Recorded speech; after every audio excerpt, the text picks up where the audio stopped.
Hey, so this is a copy of Forbes Africa you need to grab.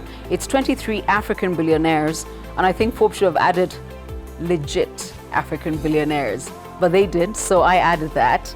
Obviously, you know who number one is, Dangote, whose net worth actually went up $100 million from last year, and he's looking beyond cement. He's looking at fertilizer and also an oil refinery. Zimbabwe gets its first billionaire this year, and the methodology is also explained in the current issue of Forbes Africa. So the billionaire must reside in Africa or have their primary business here, which means people like Mo Ibrahim, who's a UK citizen, but born in Sudan, or Al Fayed, who's Egyptian, but obviously is by all means a UK citizen, don't feature. There's also a note here where Forbes says they have purposely excluded dispersed family fortunes of both the Chandarias of Kenya and the Madvanis of Uganda. However, when I was looking through, and I think this is very important I show to you, what Forbes has done is make it very easy for you to tell what they do for a living to make them billionaires. Very, very easy. And a few of them caught my eye. The family that is behind the brands Cartier and Mont Blanc, I didn't realize they were South African.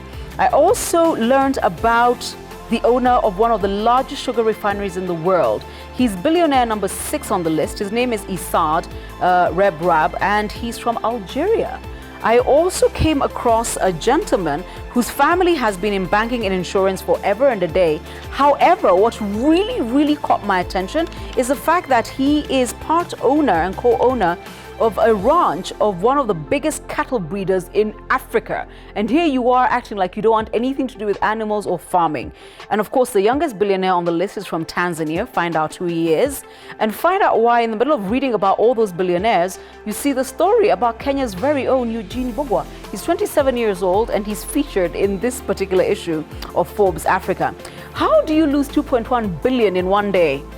You can read the story for yourself, but apparently greed and also creating fat fake companies. Yep. And then there's a story here on Zimbabwe, but it's up to you to read it. Apparently, somebody says it will be the same old, same old. I want to talk about future-proofing Africa in a separate video, but I want you to catch the story of a lady who left Tinder after a very nasty dispute, and Forbes Africa actually tells the story of the dispute and went on to create a dating app of her own, offering women a dating app that's designed just for them. Her name is Whitney Heard, and you will read all about her in the current issue of Forbes. And then I love the story from KwaZulu-Natal. So this entrepreneur bought a company that retrenched him, and then he turned it around from a loss-making to a lucrative $19 million in a year. And when he tried to offer his former colleagues a job, they said they couldn't work for a black person because it will mean they will not get paid. We're strange like that. Yes, we are. The other thing that caught my attention was Cosmas Manduka's Japan. He talks about the fact that without Japan, there's a lot he would not be able to do. And I think that for me is the highlights from this particular issue of Forbes Africa, the one with the 23 African billionaires. Oh, and in here is also a suitcase that checks itself in. I know, the things people will think about.